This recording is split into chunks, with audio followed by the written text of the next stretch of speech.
Welcome, victims and friends, to a podcast beyond terror. My name is Matt, and I've been taken on a journey through the world of horror and to places beyond.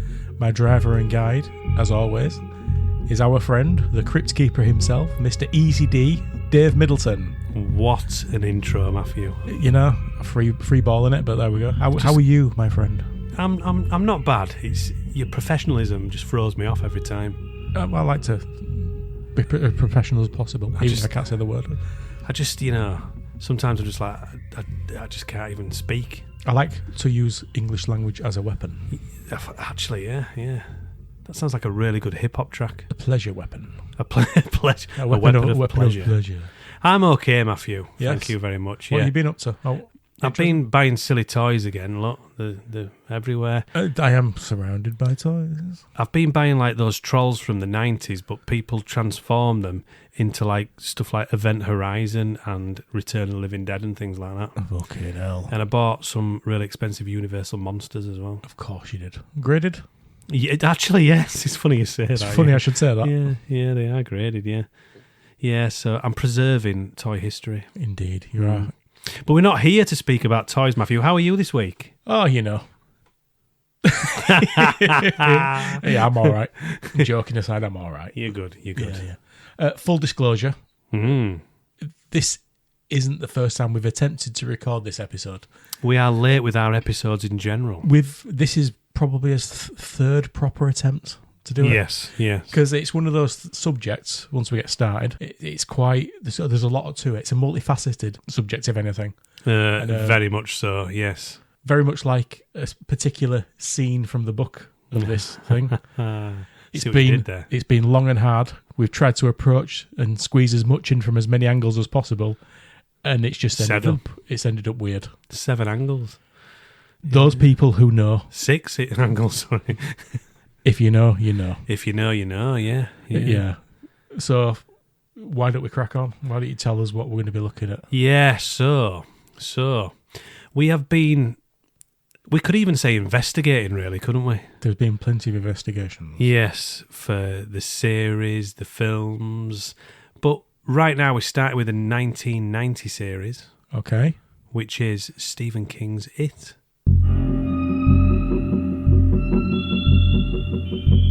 As you said, there's so much involved in the book and the miniseries and the films and the new series, Welcome to Derry, that we had to do this in sections, and we're starting with the miniseries, the 90s miniseries, because it seems like the correct place to start, really. There's a proper wealth of information about this out there. There is. Like you said, there's the source material, which I would class as the book, the original novel. No, I've read that a few times now. 15. 12, I think. You've got your miniseries. Were miniseries 90 or 91? 1990 to 1991, I think. Oh, okay. Yeah. Okay. I'm going to say 1990. All right, I will not correct Test you. me, listeners. Yes. It's down there, but if I go past the microphone, I'm going to start annoying you with all that. You're going to have to edit it all out and stuff. Yeah. You know what I mean? So you got the miniseries, 1990 miniseries, allegedly. Yes. You've got we keep calling them remakes, but they're not remakes. They're actually new adaptations of the source material. Yeah, yes, they are. Yeah. So they're classed as films, which was going to be one film, and it ended up being 2. Yeah, and I think that's probably the best way to do it. Yeah, 2 maybe had its more issues than 1 did. Yeah, but we'll get into that. But yeah, some people would say the miniseries had some of the issues, and some people would say Welcome to Derry did. Welcome to we will get to as well. Me being me, I do enjoy them all because I am a great big weirdo. But Stephen King is a little bit of an addiction for me. Speaking of big weirdos, he's a very strange young man. Yes. Yeah. What, Stephen? Yeah. Yes, he is. Yeah. He's an oddball, but special lad. He's a good oddball. He is. Yeah. So it's a massive. It was a massive undertaking, really. We've watched everything, and it was a big undertaking, wasn't it? As we say. So you mentioned you've read the novel a few times. When 12, did you? Yes. When did you start? When was the first time? Well, I last read it about 6 months ago. Mm. So before that, it had been a few years. It was a book that I had when I was a kid. Now, I think we randomly got it from a charity shop, but we had that black cover with the eyes coming out, the 80s paperback one. I think I had the same book. Yeah. I mean, I've got the hardback All Singing, All Dancing one now. Of course you have. Because I'm collecting through them all to get a nice hardback edition of each one. Yeah. But I do have the paperback as well. I might give you that one as a present. Give it to me. And then you could exactly, and then you could try it again. Hey, Oh. but back to it, and then Just what I was thinking. And at the time, I was kind of obsessed with it being like. I know it sounds stupid, but when you're a kid, you want to read like a big book. Yeah. You know what I mean? To like what seems like an adult book. What seems like an adult book. So every night I'd read a little bit of it and all the rest of it, and that's how I started off with it. And then when I got a little bit older, I read it again because you've grown up and you want to revisit it. Almost nostalgia at that point. Yeah. Now it's pretty common for me to read in 1 year The Stand and It, Right. which I have done over the last year. I've read them both again. Wow, I'm falling behind. Yeah, well, it was a bit. Like I say, it's 12 times. It's a little bit, It's a few, innit? Yeah. But Stan's probably about 14 or 15 times now. So what I've forced myself to do is go to some of his other books, like I was saying to you today. Like I've started reading Dead Zone. Yeah. Well, I've just finished Dead Zone. What am I talking about? I've just finished Dead Zone, but I've bought the nice book version, so I've listened to it. This is what I do as well. I'm very obsessive, so I listen to the audio book on Audible. Other audio platforms are available, and so on, yeah. But then I buy the book, and then I'll read the book. Yeah. So best of both worlds. Best of both worlds. So it is something that I've been obsessed with for a long time. Yeah, sounds like it. I'd say the fucking clown is one of my favourites. Yeah. It's interesting to have a clown as the main character in a horror novel. Yeah. At the same time, it almost feels kind of obvious because you've got your history of like John Wayne Gacy and people like that. It's the context of a clown. Clowns are creepy as fuck as it is. The clown as a character, it's very in touch with its dark side. It's always playing tricks on people and trying to fool people. Not to get too fucking meta about it. It's true, though. But it's true. It does represent something that's tapped into the dark side of the psychology, and not just because of the makeup and hiding its face. Yeah.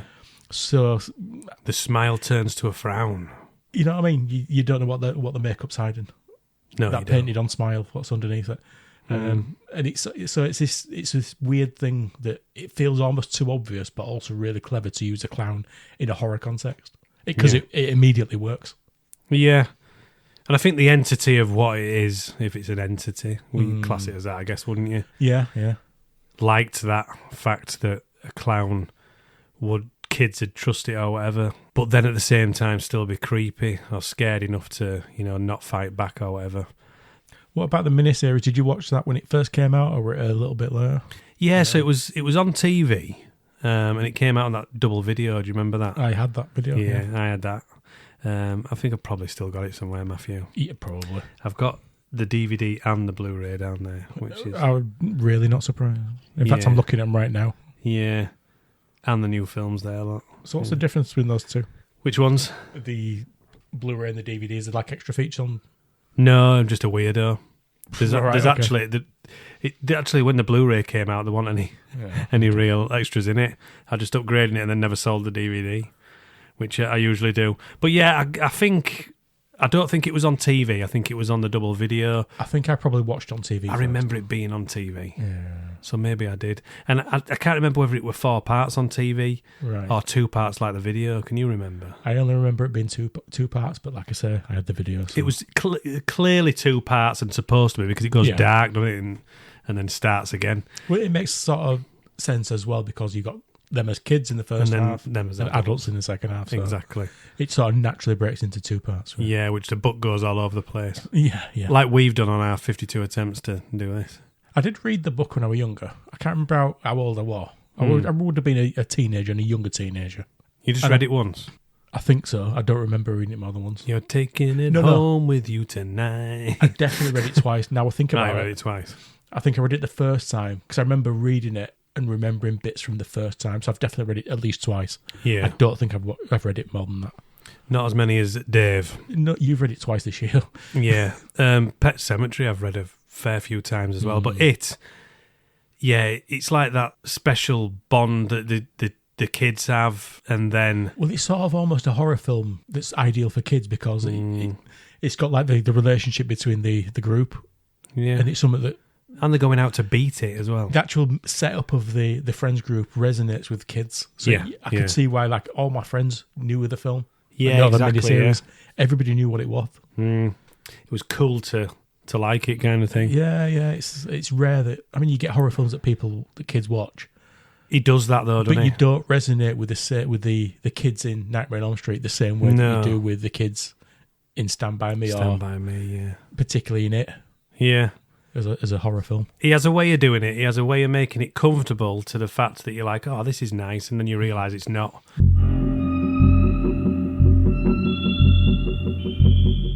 So the novel, just to graze over it, shall we say? Graze over it, indeed. Is that the right word? It's our word.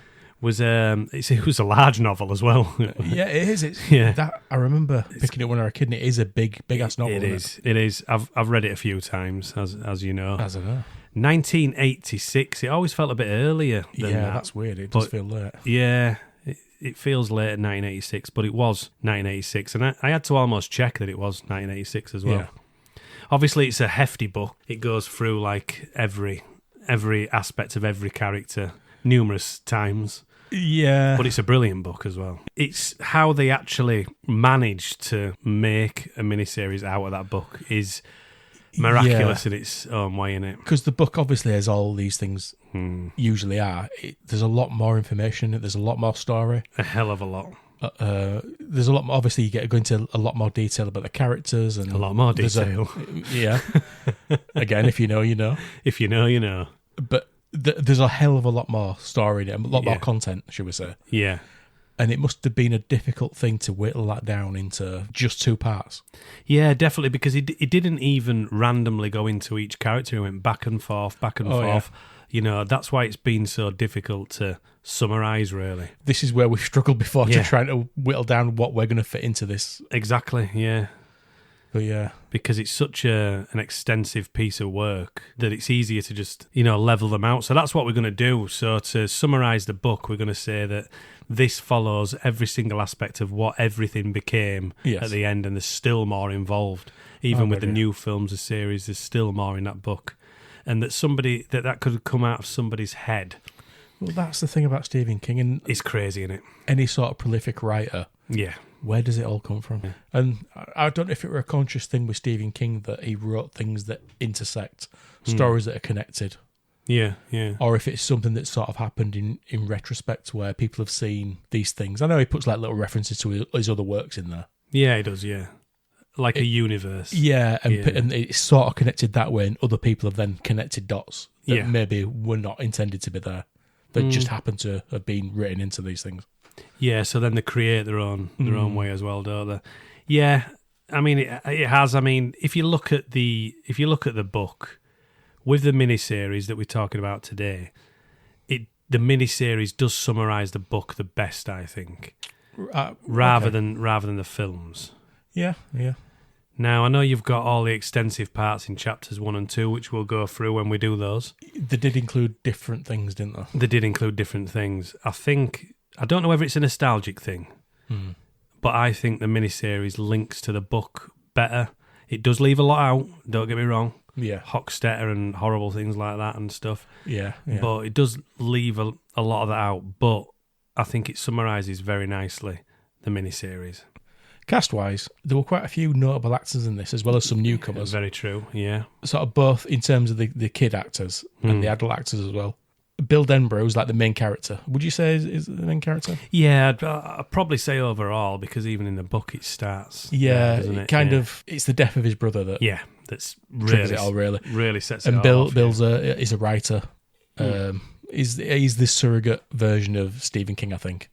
Yeah. But as a child, he's played by Jonathan Brandis, who was a very, very talented actor. Very talented, yeah. He was in Apt Pupil as well. He's very good in this. Yeah, he's brilliant. He is. I mean, he's Stutter's not great sometimes, No. but yeah, we'll let it go. Yeah. It's not an easy thing to fake. No, well, actually, you've got a fair point then, yeah. It's not an easy thing to fake, and people think it is, but it's not. No, not to make it sound... As a stutterer, I can tell you. I can say you can spot it a mile off. Yeah. As an adult, the adult Bill Denborough, Richard Thomas, who we know from the Waltons. Yeah. John Boy, yeah, very famous. Still acting. I think he's doing stage acting now. I think that's his main thing. He's a great actor. Two great actors there. Yeah. I suppose the next most famous person would be Beverly Marsh, as an adult, played by Annette O'Toole. Annette O'Toole, yeah. Legendary. She's in all sorts of things. Yes. A very good actress. Was she Lana Lang in one of the Superman films as well? She was, yes. Yeah. As a child, played by Emily Perkins, who is horror royalty, I would say. Yes. Been in Ginger Snaps. Ginger Snaps, yes. Moving on from there, Stanley Uris, played by Richard Major, who's also a notable actor. That's the adult actor. Yeah. As a child, Ben Heller. Ben Heller, yeah. You see, I think some of these maybe didn't do much after it. Yeah. Or if they did, it's sort of not well known. Yeah, Ben Heller, but then the name rings a bell, but it probably rings a bell from that, but yeah. Yeah, good point. The people that you recognise, but they're not all, yeah. Oh, I'm wrong about that. Ben Hanscom, played by John Ritter as an adult. John Ritter, yeah. Again, legendary. Rest in peace again. R.I.P., yeah. Notable There's a few R.I.P.s in there. Yeah, notable comedy actor. Was in a lot of things. Yeah, a lot of things. He was in what was the American version of Robin's Nest called? Three's Company. Three's Company, I think that's where he sort of became famous in late 70s. Yeah. But yeah, everything in Buffy. Yeah, he was in, 8 Simple Rules, which is the last thing he did before he passed. Yeah. So that's Ben Hanscom. The child version of Ben Hanscom, played by Brandon Crane, Brandon Crane, yeah. Who also made an appearance in the remix. Yeah. As a cameo. Oh, that's pretty cool. I liked that, yeah. Yeah, it really... That was clever. If you know, you know. Yeah, was he in The Office or whatever? Yeah, that was good, yeah. Richie Tozier, the child Richie Tozier, played by Seth Green, who was, again, in Buffy. Beep, beep, Richie. Robot Chicken, voice actor. Robot Chicken, yeah. Family Guy. Again, another notable alumni of a lot of cool things that we like. Yeah. As an adult, Harry Anderson, probably more famous in America. Yeah. We've also got Mike Hanlon. Yes. Played as a child by Marlon Taylor. As an adult, Tim Reed. And I think Tim Reed, probably one of the more important characters there. Yeah, and a well-known character as well, yeah. I mean, he's obviously our narrator, isn't he? He is indeed. Eddie Kasprak, as a child, played by Adam Farisal. I don't know if I'm pronouncing that right. Apologies if not. I think so, An adult, Dennis Christopher. I know I'm pronouncing that right. So no apologies there. Dennis Christopher. And I want to also mention, before we got into the obvious person, yes. Henry Bowers. Jared Blanchard. Yeah, Blanchard, is it? Now, you say he's still active in fan conventions and things, is it? Yeah, he is, yeah. Yeah, so he does a lot of, like, conventions and such and so forth. But a lot of these don't they? When you don't, like, get your Annette O'Toole or whatever, but you get, like... I sense she's... you get others. Retired from it. Yeah. I mean, it's like... You'll get some conventions where you get, like, Jamie Lee Curtis and stuff like that, but then you're paying, like, £300 for a... Yeah. For a signature. But it's nice that he makes the effort, I think. Yeah, definitely. Adult version is played by Michael Cole, not the wrestling commentator. I was just about to ask that.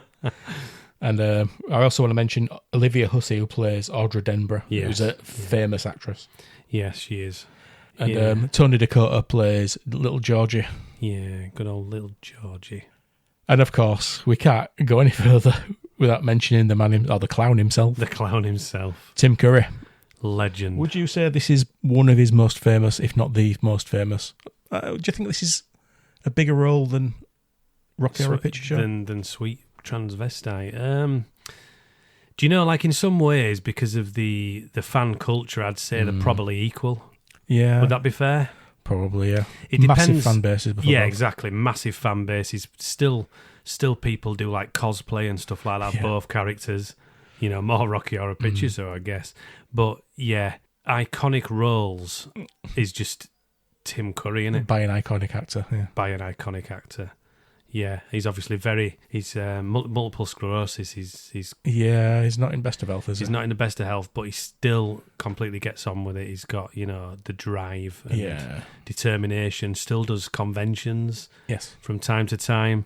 Fantastic actor, yeah. I think he were a little bit reluctant to take the role at first, wasn't he? Yeah, he was, yeah. He didn't want to wear makeup again. Yeah. He'd done that Legend as well. Oh, of course, and that was like really heavy makeup. Yeah, with full body, full face, body, yeah. And he didn't want to do it again, but they convinced him with the role and everything that was involved, convinced him to do it. And he's glad he did. Yeah. I think we all are, really. Yeah. Because he is a little bit more clown-like than the modern version. Yeah. But he's also fucking terrifying when he wants to be. Yeah, exactly. You've got like a more natural look to him than the modern version. I think where... Not that I'm dissing, Bill Skarsgård. I think the difference between his version and Bill Skarsgård version is that Bill Skarsgård version, I don't know, I don't want to say clearly, but he's more obviously not human. Yeah. Whereas Tim Curry's version, it very much could be a man dressed as a clown who's doing horrific things. Yeah, exactly. The fact that it turns into a monster. Yeah. If it didn't do that, he would still be scary. Yeah, it's very true. It's very true. And the clown thing, I think, it got escalated anyway, from the 60s to the 80s with like John Wayne Gacy and stuff like that, which unfortunately, I think put clowns, that into they've always been a bit spooky. Clowns I wouldn't say species, but you know what I mean, as a concept, they're quite... I think that historically they've always been the character that could tell you the truth no matter how horrible it is. Yeah. Because you're not supposed to take him seriously. So they could say, the king is an ass or whatever and get away with it. Whereas anybody else would be hung, drawn and quartered. Yeah. They've almost got a license to tell the truth because they're supposed to be non-serious and everything's a joke. Yeah. Until they're ripping your arm off down a drain. Yeah. So that's your cast, really, isn't it? It's worth obviously mentioning our director, Tommy Lee Wallace.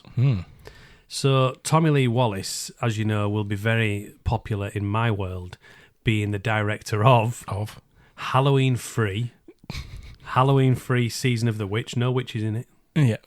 No witches in it. Spoilers. Fright Night Part 2. You're not spoiling it, don't worry. Yeah. Fright Night Part 2. Part 2, mind. Yeah, but he also did like art director for Dark Star, which was John Carpenter's first film. Version of Star Wars, wasn't it? So yeah, I mean he's a pretty cool guy.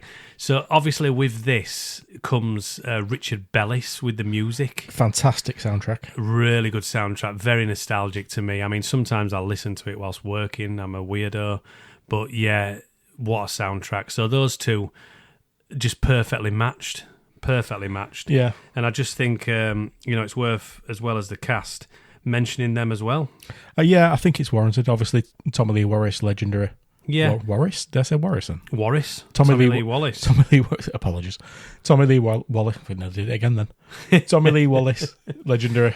Yeah. And the soundtrack is just fantastic. Really sets a mood, I think. It's brilliant. I mean, and Richard Bellis didn't do an awful lot of soundtracks. Really?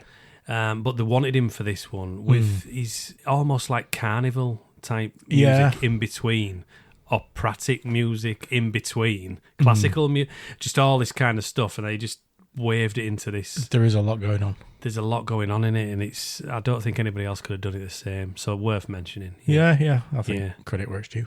So that's the cast and the notable director and composer.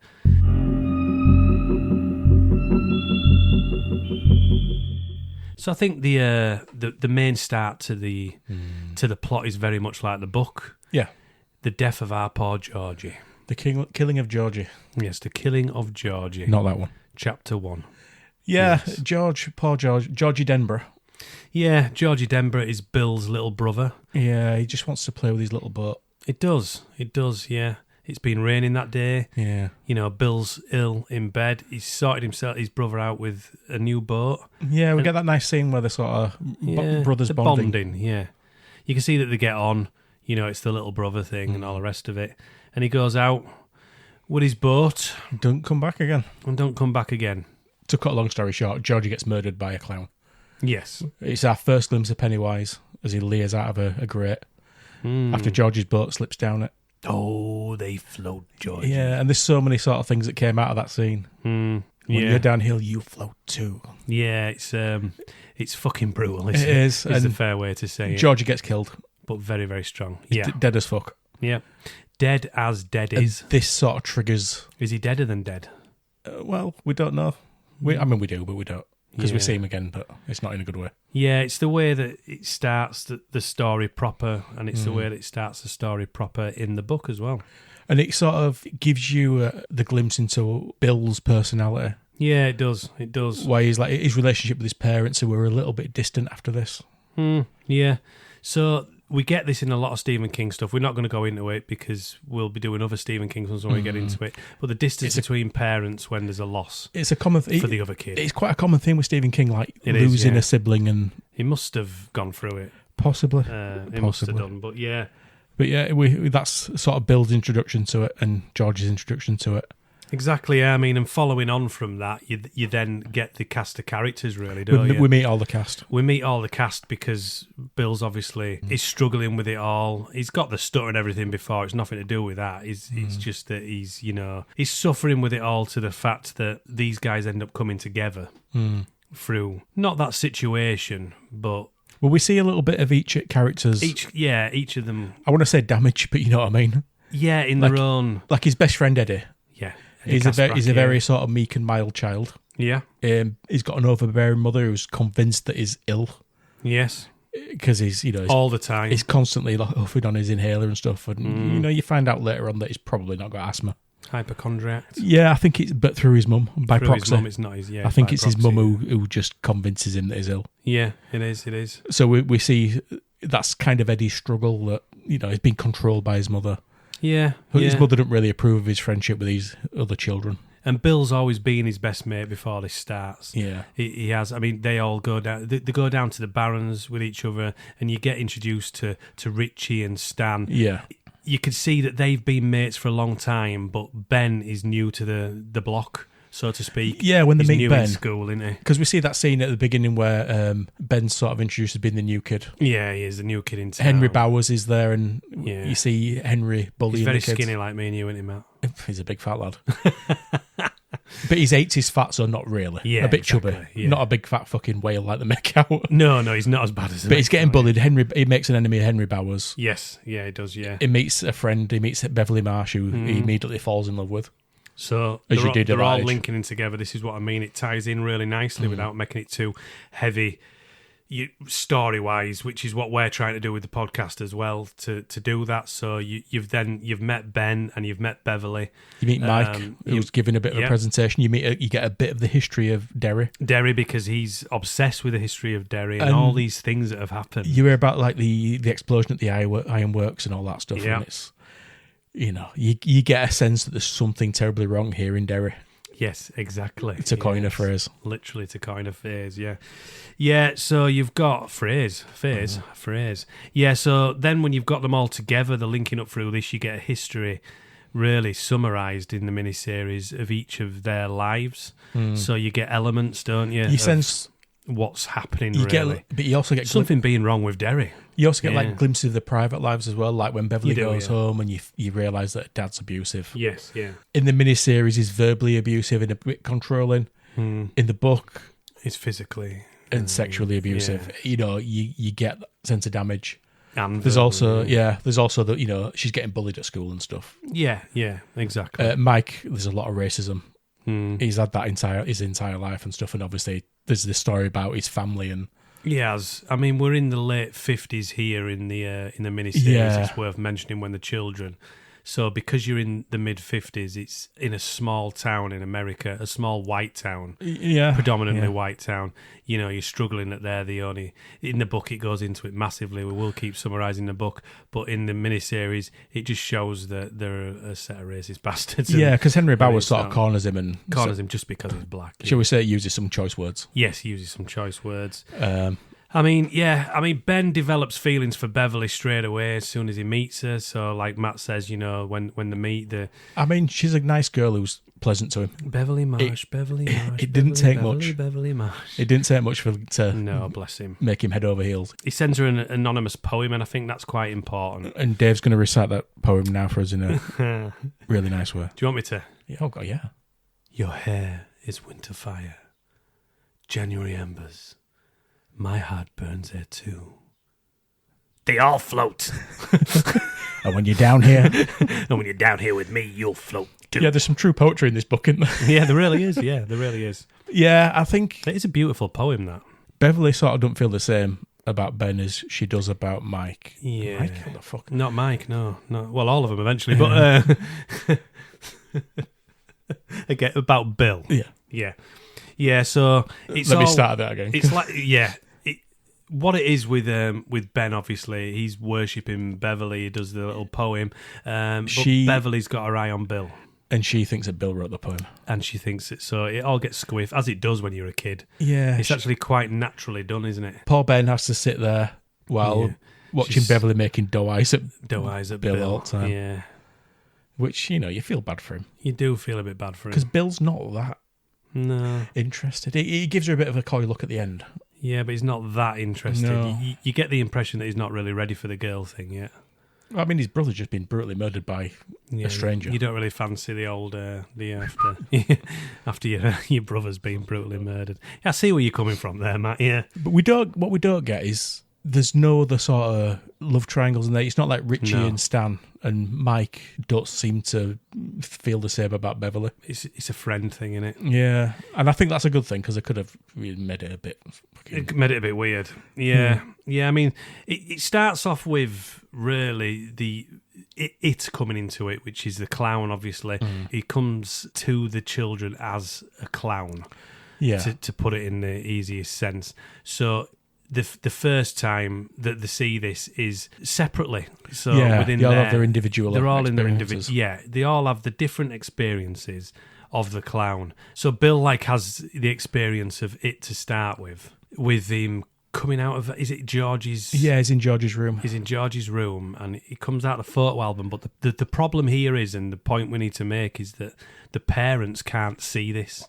So there can be blood all over and like That's clown's his mum. hands coming out, but his mum comes in and she can't see the blood. she can't see it. She's just stroking And the photo album. the picture winks at him. Winks at him, yeah. Which I don't think that happens in the book, does it? But there is a scene in Kneeball Street, which is not in this miniseries, where they look at a front page of a newspaper and somebody winks off. Yeah, somebody winks in it, which is Bob Gray, I think, on the front in it or something. I can't remember, but I know But there's. they do, I think it's a reference to that, but in this, it's summarised really nicely. And in the book, it does go into extensive more detail. Like you say, the newspapers, all the rest of it. It's coming out all over the place. Newspapers, books, round corners and all the rest of it. But the parents can't see shit. No. Because they've grown into it that they're completely blind to his advances. Well, again, It's a prize on children. with Beverly's experience where she's getting washed and she hears like a voice coming from the Where sink. are the dead kids? The dead kids. Yeah. And then there's like the bubble, there's like a blood red bubble that blows up. Oh, it's a balloon, I suppose. Balloon. And then it explodes and there's blood everywhere, but her dad can't see it. She starts screaming and freaking out. And he's coming in with his abusive nature, so she's terrified of him. But as he's on the sink, you can see all the blood going everywhere, but you can't see any blood. And he's at just all. staring straight at it all, and he's like, She thinks she's mental, doesn't so she makes something. lost She it. said, "I saw Spider Daddy." Yeah, so a big spider, and he says, "Oh, the drains are so big and everything and all that." With tunnels and all that kind of stuff. You can't see it. And it comes to the point where she has to bring the other guys in to prove that she's not going insane because they can all see it, but the children can see it, the adults can't see shit. That's really important. Yeah. Because it makes him powerful because he can just go around killing people. And the parents don't see anything, so somebody will go They just missing. forget it straight away, And they'll don't just forget it straight away. He's got them all hypnotised. And you see, really. as it goes along, you'll see like missing posters underneath other missing posters. Yeah. And And everybody's just forgotten about these missing children and they've just moved on. Ben, we see a bit of his backstory that he's had to move him with his mum. Yeah. They move him with her sister and his cousin. aunt, yeah. And his cousin's a bit of a piece of shit. He's a bit of a prick, and Ben don't get along with him. No. And he has a bit of an argument with him. He runs off down to Barron's where they all play. Don't he nick his poem in the miniseries? Yeah, doesn't he? and he starts laughing at his poem. Yeah, So he so he fucking starts knacks hitting him. Yeah. Fucking lays him out. Lays him out. And, Sparks him out and then makes a run for it. And he ends up down the Barrens where they all play. It's Yeah. like a river and some forest and stuff. And he sees Yes. his dad who passed away. He sees like him just standing on some water somewhere. He's like levitating over this It's water. like a beck into a sewer, isn't it? Yeah. A beck being in like rest at world being a bit of a river. Yeah, sorry, yeah. Yorkshire again. Yeah. Yeah, he's just his dad's just sort of standing there in a like full Air Force uniform. Yeah. Hi, Ben. Hi, Ben. And it starts like changing into like a clown. You see like costume, the buttons pop up and all of a sudden he says, it turns into full Pennywise. Yeah. And obviously freaks the shit out of Ben. So that's his first experience of it. Yeah, it is. Stanley doesn't believe this throughout. It's worth mentioning that Stanley, he doesn't, but he's physically seen it, hasn't he? But he's a very rational person. he tries to find... That's not empirically possible. It's not empirically possible. He doesn't believe it unless he sees it with his own eyes. And it takes him a while. It does take him a while, but he does get there. Because everybody has that experience. Richie, he ends up in the basement of the school. Yeah, so Richie's watched the Teenage Wolfman, is it, or something? Yeah, there we go. Teenage Lady Wolfman. Lady Wolfman, yeah. And we're going to have to get a T-shirt done of that. And, and then it turns up, It chases him through the school. Him through the canteen and down into the, what is like a Freddy Krueger indeed. basement type thing, innit? Yeah. Yeah, so they all see different elements of it. It's the same demon, the same character. But they all think they're going a bit crazy. They all think they're going crazy because they're all separate to each other. Yeah. When they come together, that brings power. It sort of I hope it does. It manifests itself when they're having they're getting chased by Henry Bowers and his friends. Yes. And they have the rock fight. Henry Bowers is a piece of shit. He's brilliant in this. Yeah. Yeah, and they're having a rock fight, and when they come all together and then they're throwing the rocks and everything, they overpower the bullies. Well, that's how they meet Mike in it, because they're chasing Mike, and they defend Mike. And Mike's got he's got the history book, hasn't he? There? Yeah, his little his scrapbook that he's made. To which Pennywise jumps out of again. Well, that's it, because they're flicking through the photos. That's when Stan cannot deny that. That is the... Because he's shaking his head saying, no. And now, Mike doesn't have an experience, does he? No. If we think back on it. No, he does, doesn't he? Does he? I don't think he does he? I don't think he does. I think it's just Mike. Eddie is forced to go in the showers, which he doesn't like to do. Yeah, and his mum always tries to keep him out of the showers. Don't like other kids. It's full of germs, Eddie. Don't like other kids looking at his willy. He don't like other kids looking at his willy because he keeps playing with it, doesn't he, in the showers? But that's allegedly. What we assume anyway. And that's how it gets him when he has to get in the showers. That's a really good effect. It is really good. I mean, it looks a bit dated. It's a bit clear now, isn't it? But it's good how because he's sort of in the showers and I still prefer practical. You see like the hands coming out of the drain and it sort of pulls the drain open wide. Pulls it open. And Pennywise pops out. Yeah. What's up, Queasy? You see, this is what I think Tim Curry does really well. Because he come out with all those things himself. That Bill Skarsgård doesn't do. He trolls the kids. He does, yeah. A Billy boy. He takes the piss out of the kids before he kills them. Beep, beep, Richie. You know what I mean? Yeah. He actually actively trolls the kids before he fucking brutally tries to murder them. Get you, Beverly. Yeah. Yeah, he does. So Mike doesn't have an experience, does he? Because he's the narrator. He's always supposed to be the narrator. Yeah, it's kind of from his point of view, isn't it? It is, yeah. He does have an experience, obviously, when he gets older. Of course, yeah. But yeah, the experience that he has is basically looking at the history and then in that book. But I think that's sort of planned because Mike's almost the outsider. He is, yeah. He's not part of the group. And I think Pennywise doesn't... Tries to isolate him. Yeah, I think Pennywise goes for the group, doesn't it? Mm. He obviously smells... He kills George. Yeah. Bill gets the fear. And then all his friends get the fear as well. Yeah. And Mike is not part of the group until the rock fight. And that's when he has his first experience. Mm. And I think that's probably quite important. It is very important, yeah. Pennywise only targets Mike when he's part of this group. It does, yeah. Which makes you think that sometimes when Pennywise is going around killing these kids, it's not a main story to him. It's just food. It's not a big event for him. It's Tuesday. It's only a big event when he's in danger.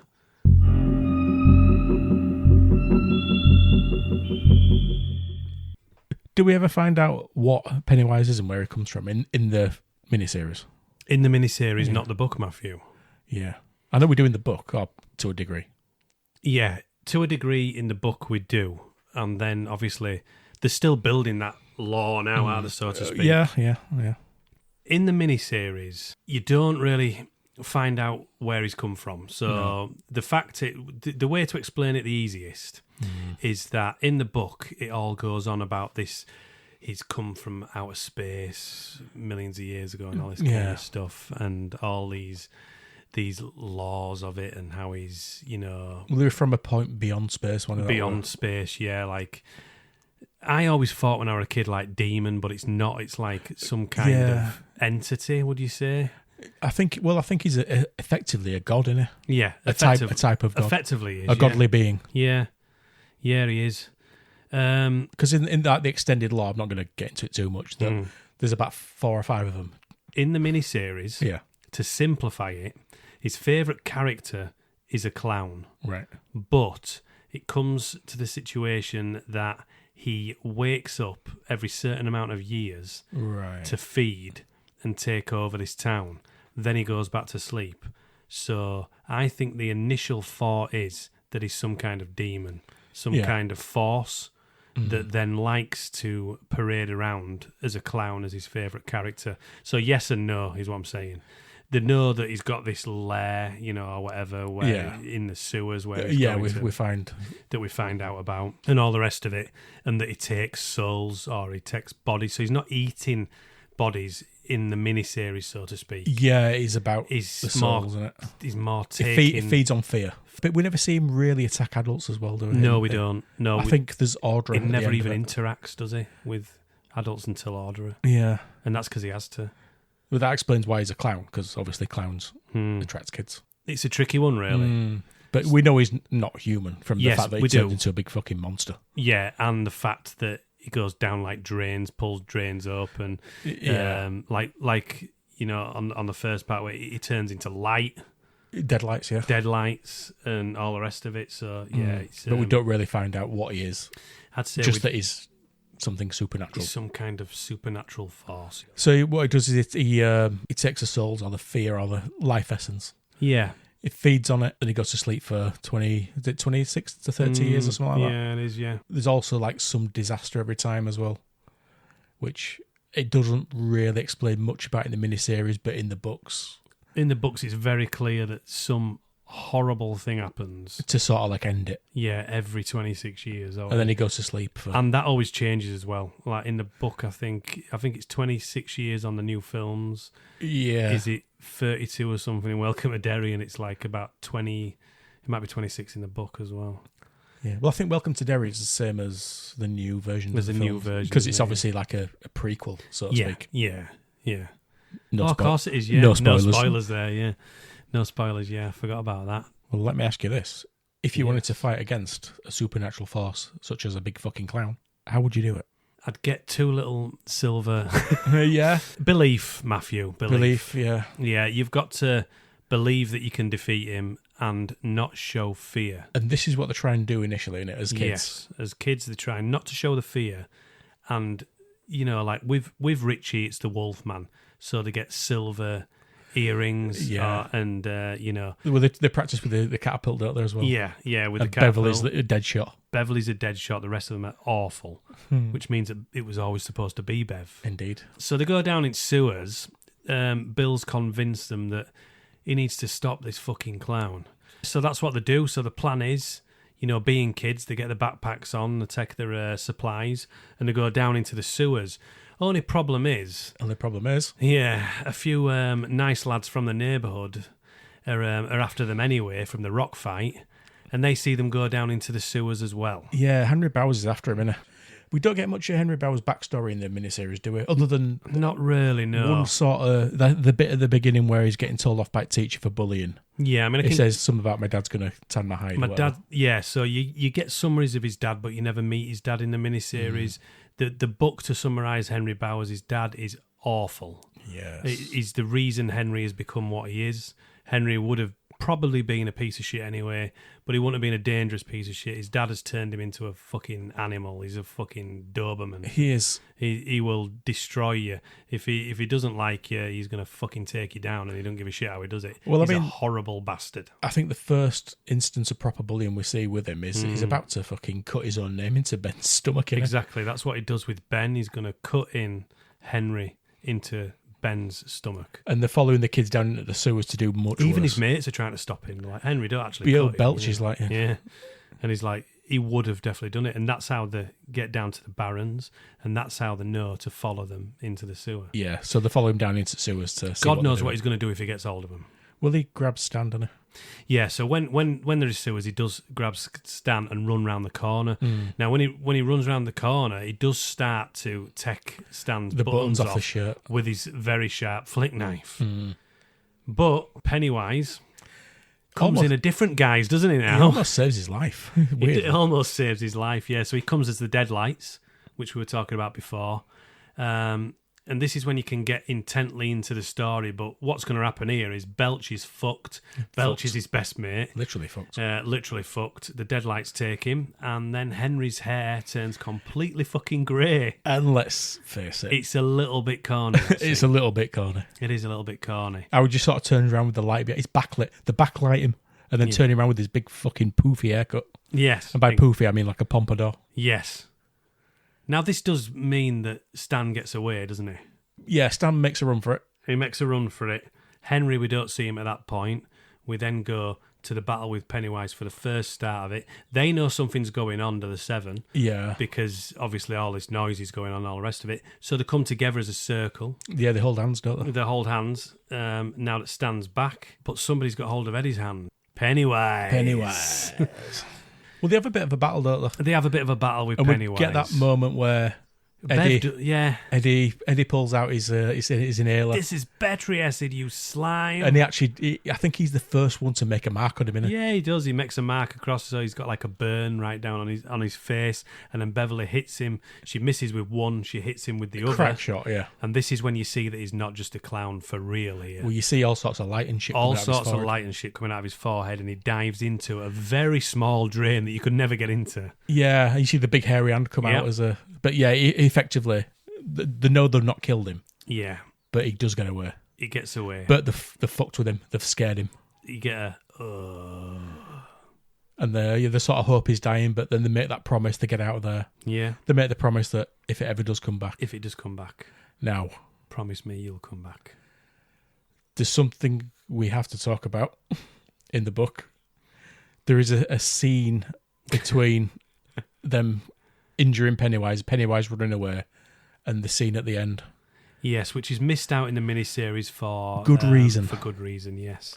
But we do have to mention it, and people that are listening to this podcast probably think, I bet they're going to skip over this. We're not going to go into detail. We're not going to go into detail, but Beyond Terror does not skip.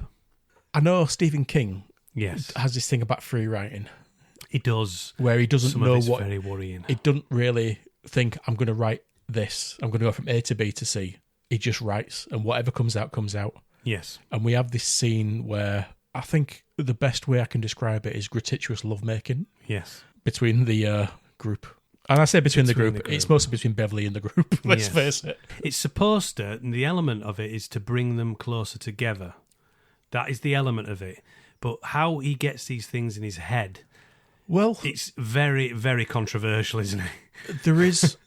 Is that fair? There's kind of a twisted logic to it. It's a horrific logic because it is. Yeah. Beverly showing affection in the only way she's ever been shown affection. Yeah, yeah. That's the only way she can think to bring the group together. And it's kind of a horrible thing, really, because it tells you a lot about her life experience and what she's been through. Yeah, with her so dad it's grim, it's grotesque. But it's and true. It's fucking heartbreaking as well. Yeah, it is. Yeah. Genuine, isn't More it? heartbreaking than it feels on the surface to be. Yeah. It's just horrific, but...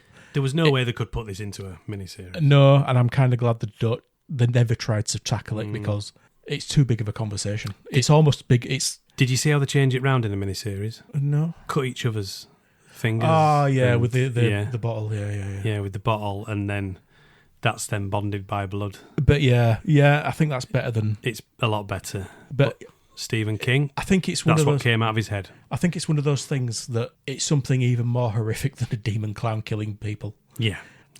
It's unfortunate truth for some people, and I think if they'd try to explain it in the any of the adaptations, it's almost too big a conversation to have for light entertainment.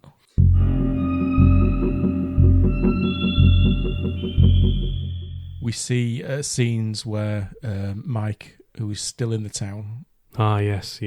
he's having to phone people because there's been a murder. The child at the beginning, he finds a picture of George, and he knows that it has not died.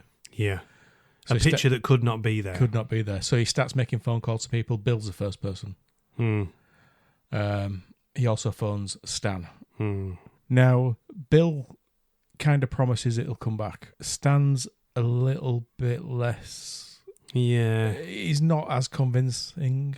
Well, he was having quite the nice time with the wife, wasn't he? They were Flirtations and stuff. Discussing fruit. Yes, they were discussing fruit, yeah.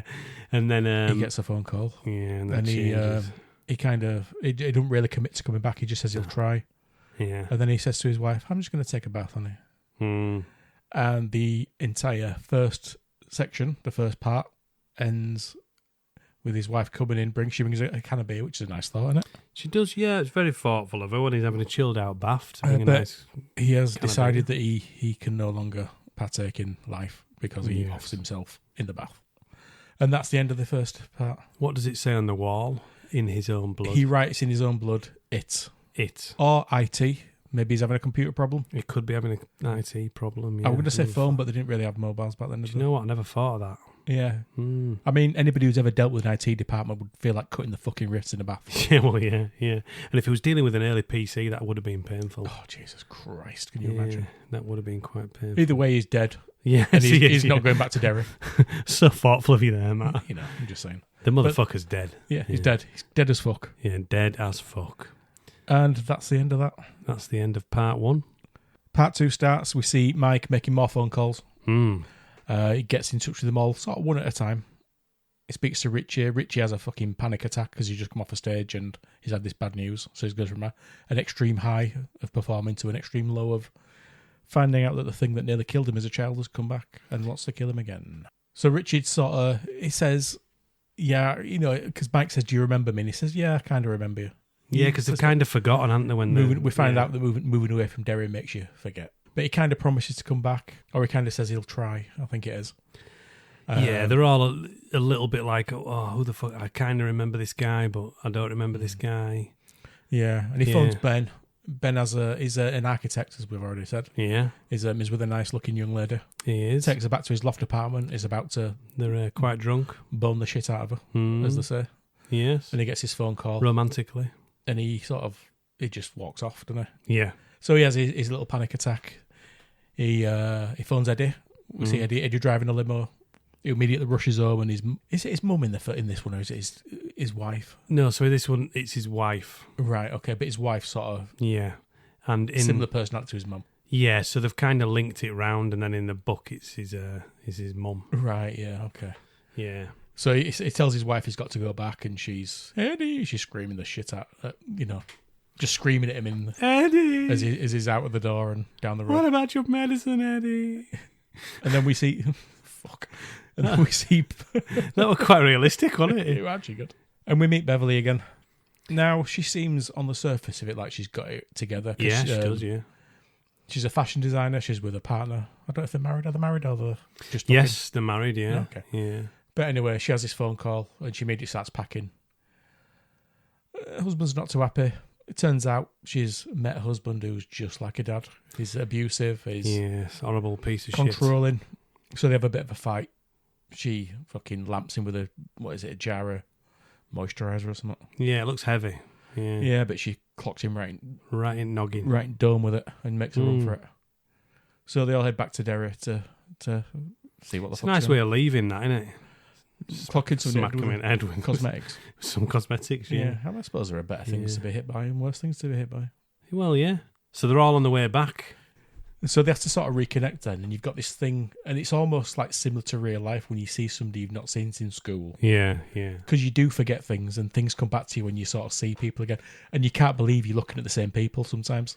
And there's a bit of that in there when Bill sort of looks at Mike and does happen that, doesn't it, in real life? And he's going great at the temples. Yeah, he is. Yeah. And obviously Bill's got his long hair. They did quite well with that because they just put talcum powder on him. Because he was too young looking. Yeah, wasn't he? too young looking. Yeah. But they Bill and Mike sort of reconnect first, and you have this thing where he's found Mike's childhood bike, And the Silver. Hi ho, Silver. They sort of repair it and they catch up. They talk a little bit about Pennywise, but they don't Mike. Mike remembers everything, yeah, because he stayed in Derry. But Bill left. He's forgotten everything. So he's having to remind Bill of what happened, and as he reminds him, he does come back too, doesn't he? As his memories come back, his stutter returns. Does, yeah. Because what we do notice is that he doesn't stutter until he finds out about Pennywise, and when he remembers about Georgie, that's when his stutter comes back. A Billy boy, Georgie. You know what I mean? He's sort of He does, yeah.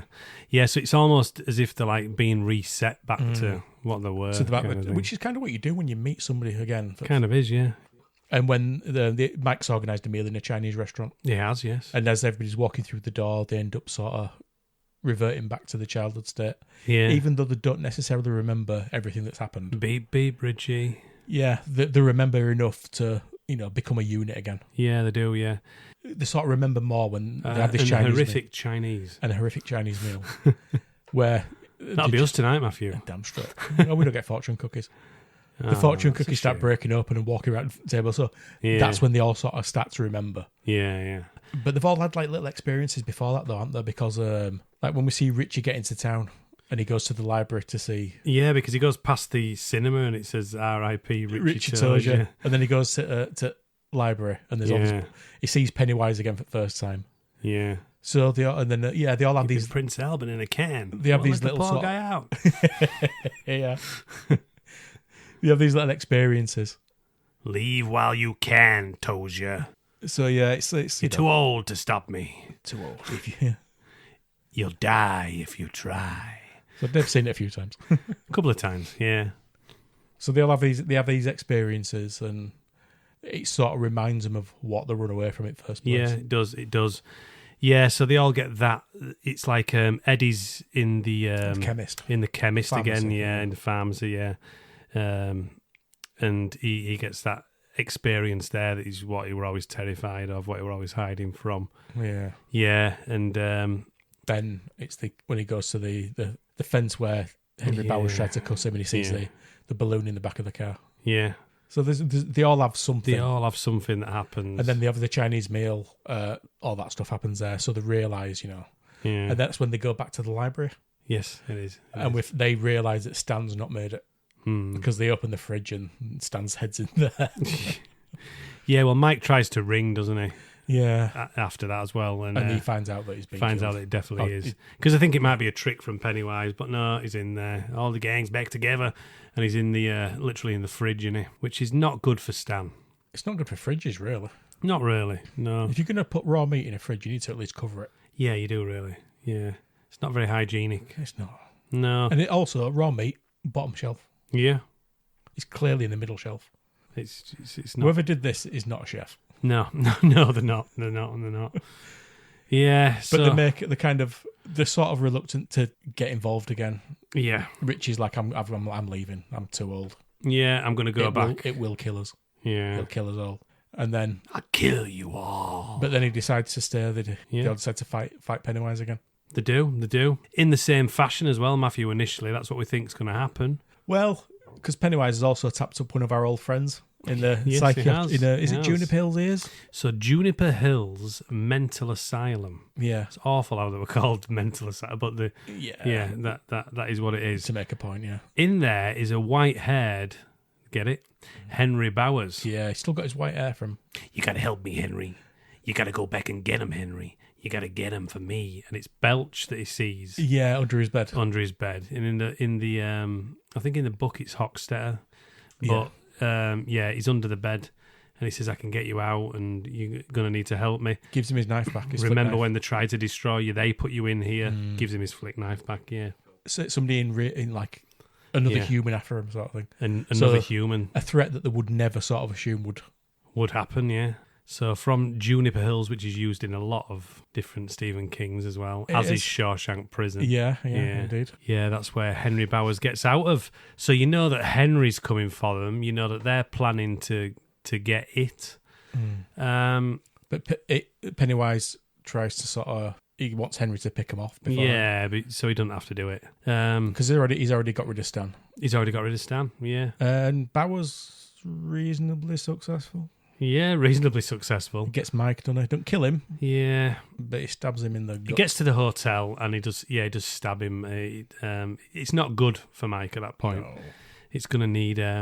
It does turn the knife round and that gets Henry. But at the end of the day, it means that Mike's not going to be able to go down to any sewer and fight Pennywise, but maybe he was never supposed to. Well, we get two surrogates, don't they?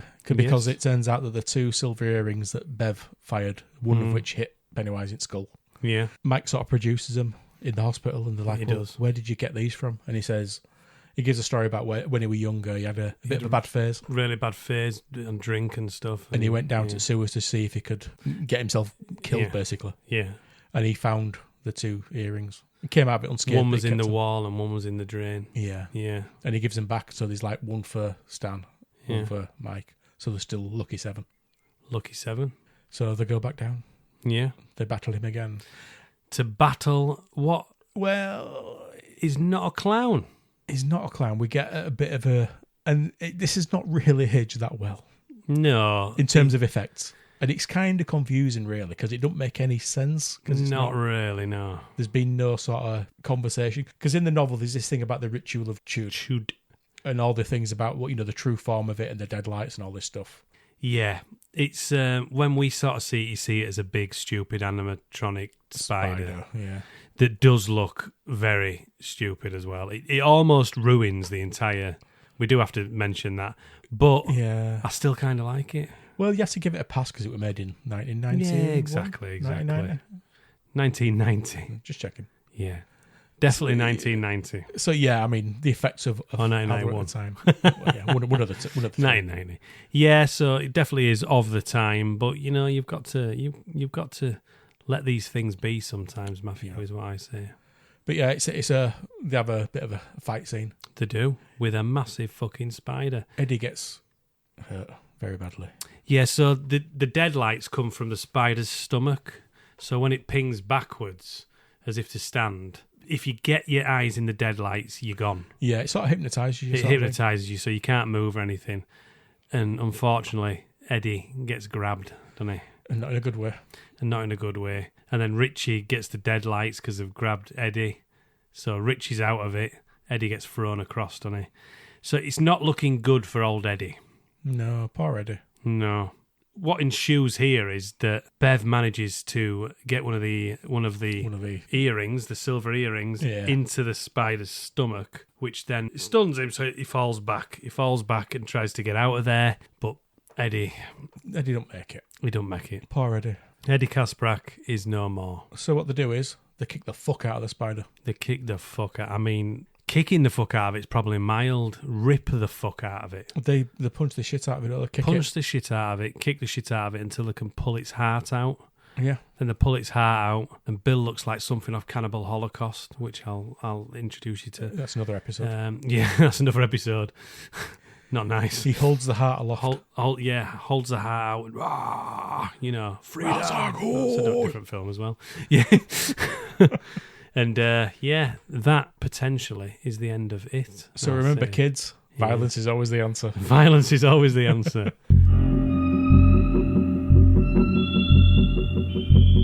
There's another theme running through it about... Yes, there is. Beverly and Ben. Yeah, so what's occurred over time is that they've left Derry and forgotten. So because they've left Derry and forgotten, these feelings are not there anymore. When they kill big spider in the end. Big fucking spider. Yes. The brains come back to normal, so to speak. So she realised that it was always Ben. And there's a little bit of a romance, which does. Yeah. Well, Ben's not married. Beverly's married to a wrong one. To a piece of shit, yeah. So they end up together. And Bill's obviously married. Well, Audra sort of followed him as well. This is one thing we've not really mentioned. We've not really mentioned Audra, so... Because I don't know, it's kind of... Go for it, Matt. It don't really affect the plot. Other than it doesn't, but it's Other than important. it sort of spurs Bill on to want to fight. To rip Pennywise that again. motherfucker's heart out, yeah. Because Audra sort of followed... She got worried and she followed him. She followed him, yeah. She meets Pennywise at a truck stop when she's getting gas. And she goes for gas. Bill finds a purse and realises that Audra's down there. Yeah. So then that sort of spurs him on. So that was worth mentioning. So I do apologise. Rescues Audra. It's in there now. Rescues Audra, but she's gone dead lighty. She's out of it in the trance. When she gets to the gas station, I love that little bit there. Yeah. Hello, Miss Denborough. He says, doesn't he? And then she goes, I'm looking for Bill Denborough. Do you know where he's at? And he goes, he's down at the Barons where he used to play when they were kids. But his voice changes and it comes out with her, and she's like, what? And then the deadlights come out of his eyes. They used to play there when they were kids. They used to play there when they were kids. And she's like, obviously doesn't know what the Barons are, and that's how it gets her. So yeah, Audra is very important because at the end, he needs to try and bring her back, you see. And this is where the bike comes in, This is where Silver comes the back childhood in. Bike that Mike found in a pawn shop. Yeah, it's a lovely scene, actually. He loads her onto the front of it like E.T. and rides the bitch down a hill. It does. It's a bit harsh that he puts her in the basket like E.T., but it literally does, doesn't it? Yeah, wraps her in a blanket. Yeah. But it wakes her up. It wakes her up. Bill, where are we? She's not Italian. No. But yeah, she's like, Bill, where are we? All the cars have nearly crashed into him. Yeah, 15 people died in that big crash. But Silver has saved the day again. Audra's all right. So yeah, I mean, it summarises it out like that, and it's quite a nice way of doing it in a way. Yeah, everybody ultimately ends up happy. Yeah. As happy as you can be. As happy as you can be. It goes back to showing them doing the usual again, and shows out how everybody goes. And there's some good news at the end of it. Yep. Ben and Beverly are as one. They is fucking. They is getting married. They is fucking. And not in a sewer this time. Not in a sewer. Completely legal. Possibly in a hotel room, but definitely possibly a few times in a hotel until you get used to it. Shared home. And then they will buy a house together, yeah. That's how it usually works, isn't it? Ask Justine. Get Justine in. Do you think her husband came back and he had to kick the fuck out of him afterwards? Yeah, you see, right, I was going to mention this because that is Stephen King's It in the novel, the miniseries. In the novel, yeah, he is a real piece of shit. Yeah. He nearly kills her best friend trying to find out where she is. This is what I remember. And then he comes back and he's trying to obviously get to her. Yeah. And then it gets him. Oh, well, that's some good news. But I don't think it kills him. It just deadlights him. But yeah, he's a real piece of shit in the novel. A piece of shit. Yeah, I mean, he's literally like stabs her mate and like, like really, really injures her and stuff. So yeah, he's called Tom, innit? He's a piece of shit in the book and in the series. But fuck you, Tom. Yeah, we don't see him. We don't. Last we see him, he's getting knocked the fuck out. He's getting knocked the fuck out. So in the miniseries, he doesn't come to Derry, but he does in the book big time. So fuck you, Tom. You didn't even get into the second bit. So there you go. Fucking shows what a man you are. But yeah, that's it. So then Mike gives you a summary of exactly what they're doing now and how everything's sorted out. And Derry appears to turn back to normal. Whereas in the book, didn't the entire thing collapse? The entire thing collapses like a hellmouth. That's Buffy the Vampire Slayer. I've been watching that again. That's an episode waiting to come. Another episode. Yeah. So yeah, in the book, it's implodes on itself, but it's a lot different in the miniseries, and I think it's a nice way of ending it. Yeah, it ends on a positive note, I suppose. You've seen that all these people were like blinded by it and all the rest of it, and they're coming back to normal, and it's turning into a normal town. Somewhat of a happy ending.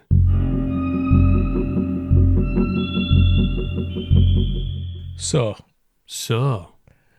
what are your thoughts? Well, he put me on the spot there, didn't he?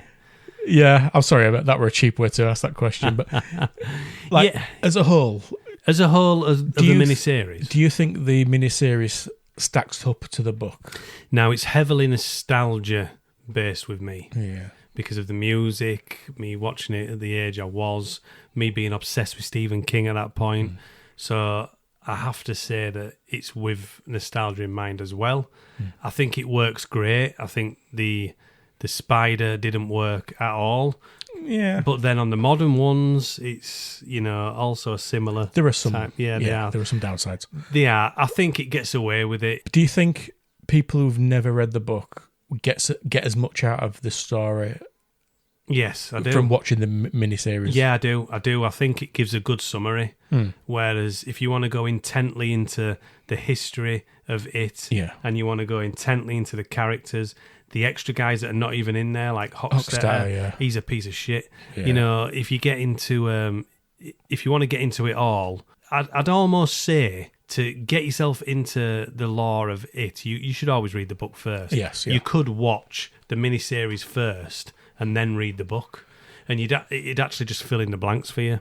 Do you think there's anything in the book that should have been in the miniseries, or that they could have put in? Hockstetter, yeah. Do you think they could have used just too offensive? You see, I think if you do that, it makes Henry Bowers look less. Yeah, I suppose it does. I think you're right there. Actually, yeah. I'm gonna backtrack on that. I'm gonna say Henry's dad. Henry, yeah.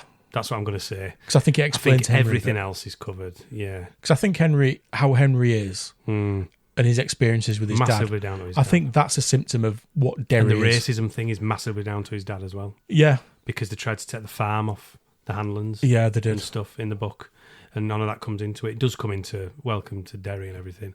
But, and the modern one, I think, as well. It does. Yeah, it does come into it, but not in the miniseries. So I think it'd explain a lot more if you had his big, horrible, racist dad in there. Yeah, it's symptomatic of what is the problem with Derry. Very similar. What's going on with Derry. What's going on with Derry. Behind, underneath everything. Yeah.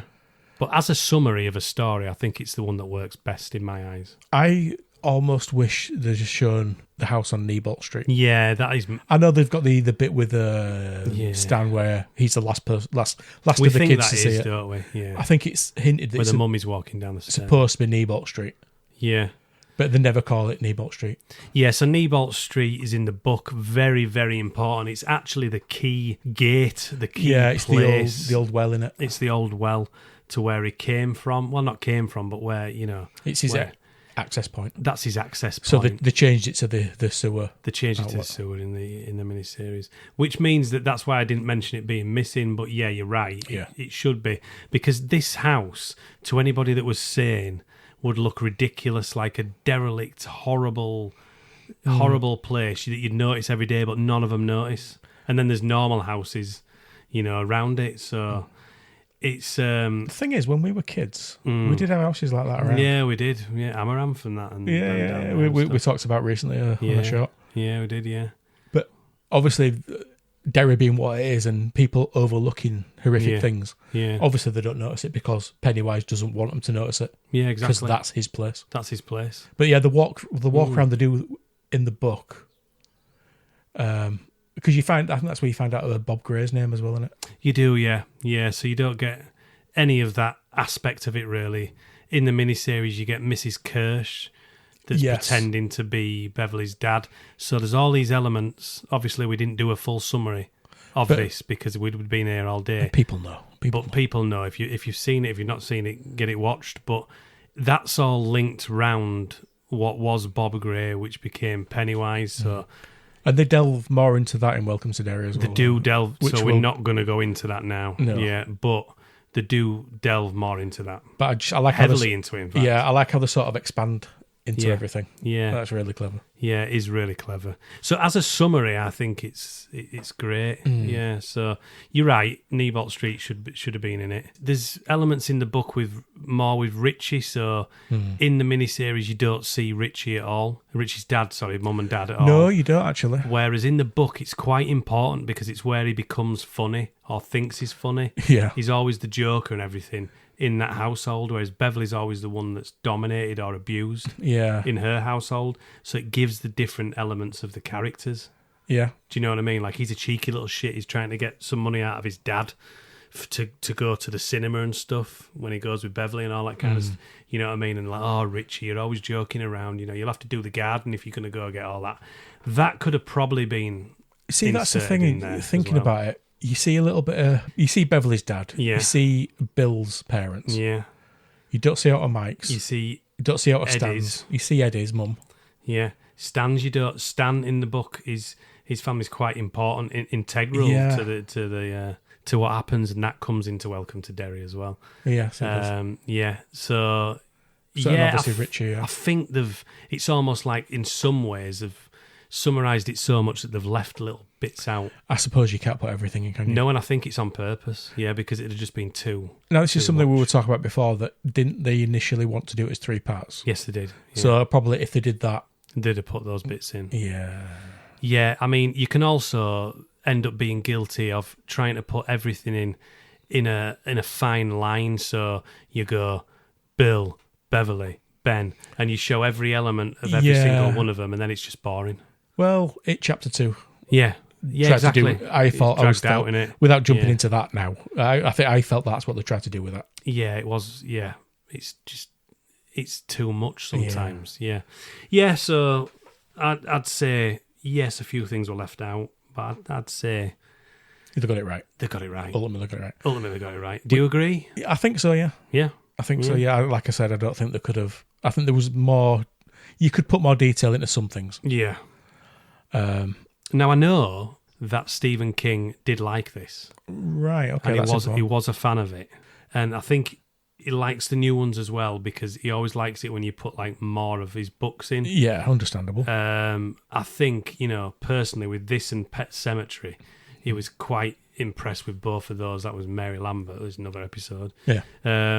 Yeah, he was impressed with these, whereas The Shining he hated because they took out all.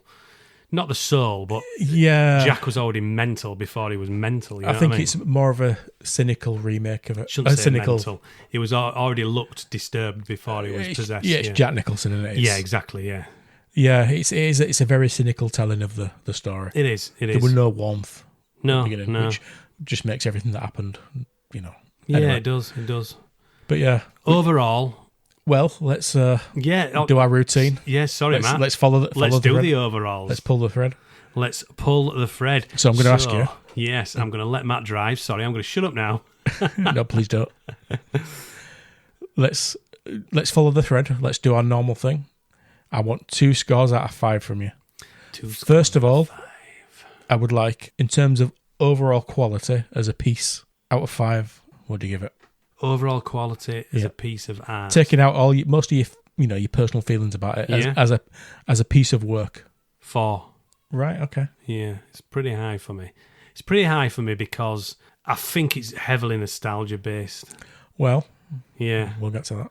Yeah, yourself? Probably more or less agree with you. I thought you were going to go 3. I would probably give it production-wise. I think it's good for what it is as a TV miniseries.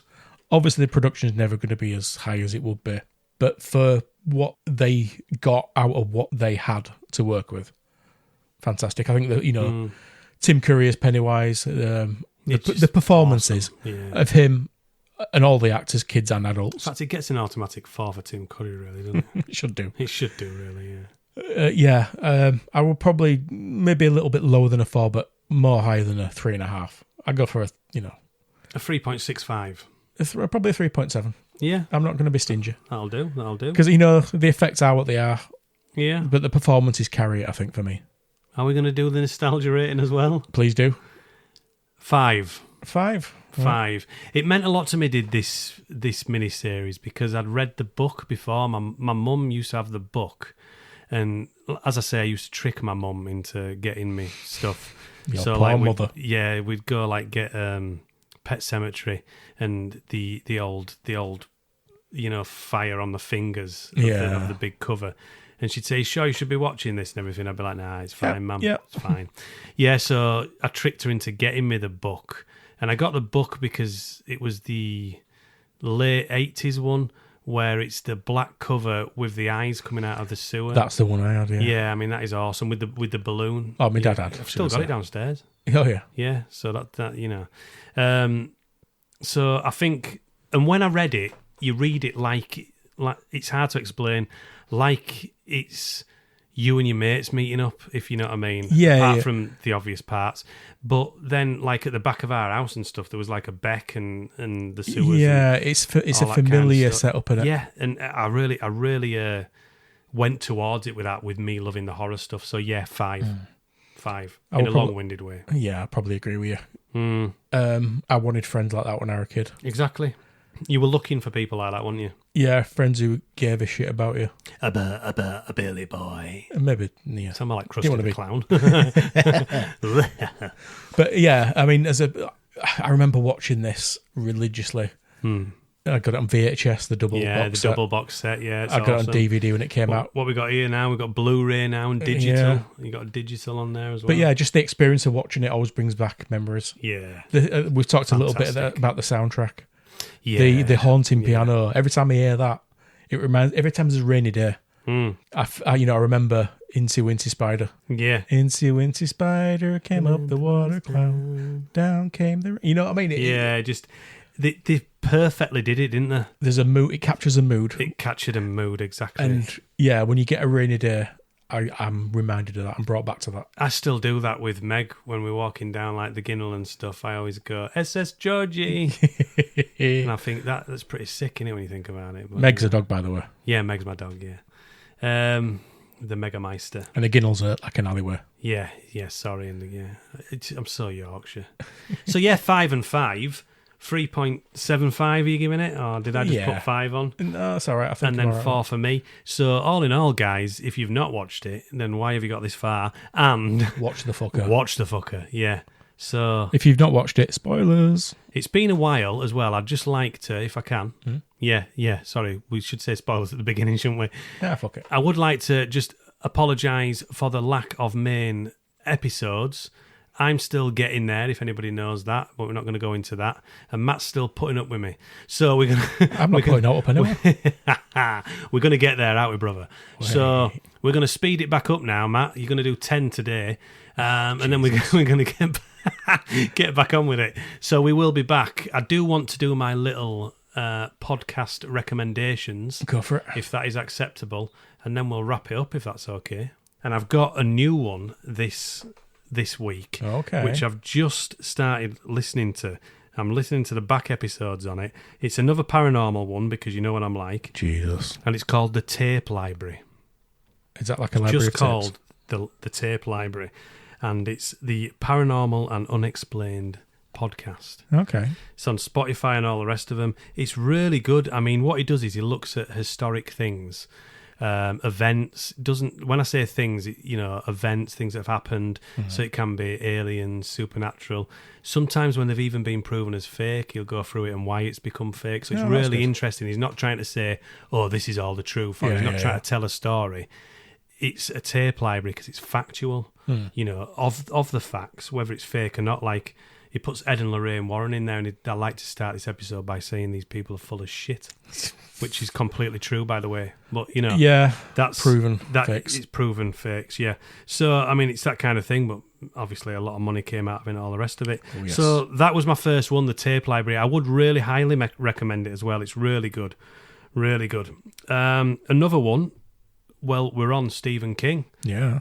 And we've just talked about the Losers Club. We have. The Losers Club, a Stephen King podcast, which they do long episodes. But if you like deep dives into Stephen King, Yeah. this is the one, the right episode to mention it on. So that's Fabulous. called The Losers Club, a Stephen King podcast. Okay. And I would highly recommend it. There's a group of 6 to 7 people that do it. Lucky 7. Lucky 7, exactly. So you get all those. It's done on purpose, but they've got a really good, a vibe going with each other. They have a laugh and stuff, and they go through it. And they'll go through a full book. Or they'll go, so it's no joke, you know what I mean? It's like I was listening to one the other day. I say watch because I put them on my TV on YouTube and that. But so I listened to one the other day on Pet Sematary. It was 4 hours 45 minutes. Fucking hell. So it's deep dives, you know what I mean? They do summary stuff as well, you know, like they did a summary on nightmares and dreamscapes, and stuff like that. So yeah, it's all Stephen King stuff. It's all fantastic. If you want to just sit back and chill, then that's the one. A Losers Club Stephen King podcast. I'm afraid that I will just have to do one more, which I don't know whether I have. So number 3 of these two recommendations, just because it's Stephen King, and that's the King Cast. Now, I'm not sure whether I've already recommended this on a previous episode. I'm not sure. So the King Cast is a Stephen King podcast that is absolutely fantastic. Very different to the other one, very factual, to the point, not as long episodes, but they go through usually the book and the film at the same time. So there you go. So it's like a little bit of a quick one there, but don't leave that out if you want your Stephen King podcasts. The King Cast and the Losers Club, equally beautiful. And Stephen King's been on them both. Really? Yes, and they're recommended by Stephen King, both of them. When's he coming on here? Next week, hopefully. I gave him a ring, but he said something like, if you call me again, Dave, then I am going to get you arrested, something along those lines. Oh, was that you? Oh, yeah, sorry. Yeah. I tried to ring Tabitha as well, and that really does not work. You don't. No. So he might come on just to fucking chin you. Just to chin me, really, yeah. Yeah, he might do, yeah. Bless him. He can do if he wants. Yeah. I'll let you kick me down the stairs if you come.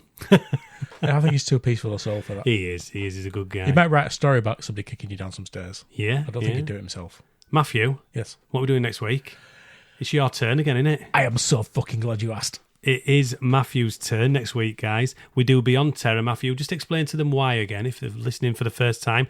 If you are listening for the first time, go back and listen to the other episodes. We do minis and we do main episodes. Matthew, hit me. I'm glad you asked, Dave.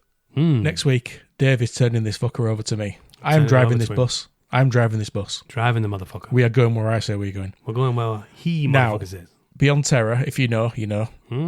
The Beyond Terror thing is that sometimes Dave turns it over to me and we do something that's not, strictly speaking, horror or terror related. Exactly.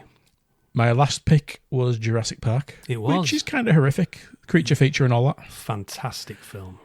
I'm kind of keeping in a similar horror adjacent vein. Oh, you are you? It's not a straight up horror, but it is, you know, of the vibe. Right. David. Yes. Next week we shall be talking about The Burbs.